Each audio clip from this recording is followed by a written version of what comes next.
Hi everybody, my name is Samantha Timmers and I'm a flight meteorologist here at NOAA's Aircraft Operations Center. And today I've just gotten into the office in order to build a briefing for an atmospheric rivers mission. Let's take a look at what I'm doing. So this is what goes into every mission briefing before an atmospheric rivers recon flight. So first, the flight meteorologist is required to go over some general flight details, such as what kind of mission we're flying, such as synoptic surveillance, which aircraft platform we're flying on. So for this mission, it'll be NOAA 49, otherwise known as Gonzo, as well as a general forecast for the weather phenomenon that we're flying over. In this case, we'll be flying through a moderate atmospheric river event, currently located in the Central Pacific. Atmospheric rivers are basically long channels of precipitation, normally situated over the Pacific Ocean, and they generally hit places such as the Pacific Northwest and the California coastline, and they can really impact the amount of precipitation that the state can get in a year, as well as cause significant flooding events. We'll also make sure to brief the general overview of the flight track and where we're expected to go. So in this case, we'll be flying in a triangular pattern out of Honolulu, through the atmospheric river, over the other end, and then back home. Generally, these flight tracks are up to 3,200 nautical miles over an 8-hour period. The flight meteorologist will also make sure to go over several different satellite views of the project area. So here we can see Hawaii over here, as well as a significant area of the Pacific Ocean. And so in this case, I would make sure to highlight our flight track over in this general area, as well as highlighting maybe these storms down here and making sure that everybody knows that we'll be well out of their path. The flight meteorologist will also make sure to brief the radar out of our takeoff area. So in this case, we'll be flying out of Honolulu today, and we'll expect some rain headed towards the east. However, it looks like that there is no significant convection, and so once we get out of the immediate area, we should be good to go.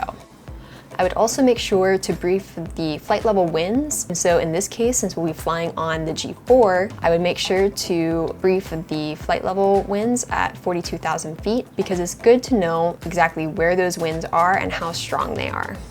We'll also make sure to brief several different other aviation hazards, such as the amount of convection we're expected to come across during the flight, the anticipated icing, as well as the freezing level, the amount of turbulence that we're expected to go through, any low-level wind shear, volcanic ash, or expected space weather, as well as any salt accretion.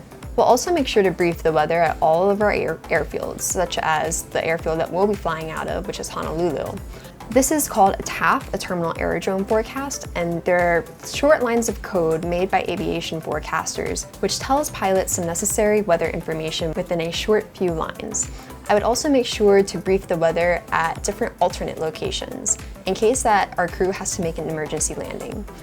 I would also make sure to bring up a couple of other sites to help give the aircraft commander a better idea of what to expect. And so this is a website that I go to for atmospheric rivers missions run by the Scripps Institution of Oceanography. And it helps to give a good idea of what to expect for the next week in terms of atmospheric river impacts.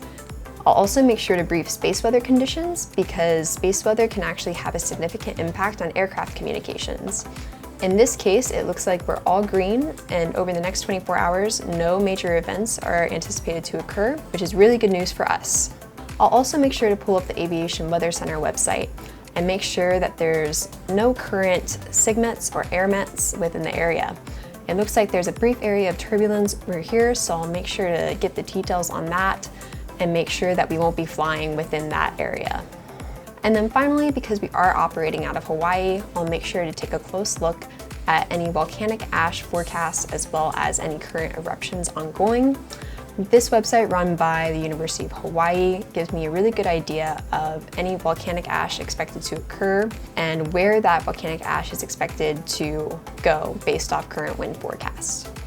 Thanks everybody. Now that we've built the weather brief, it's time to brief the crew and then head on out. So thanks again for hanging out with me while we build the flight meteorologist brief. So thank you.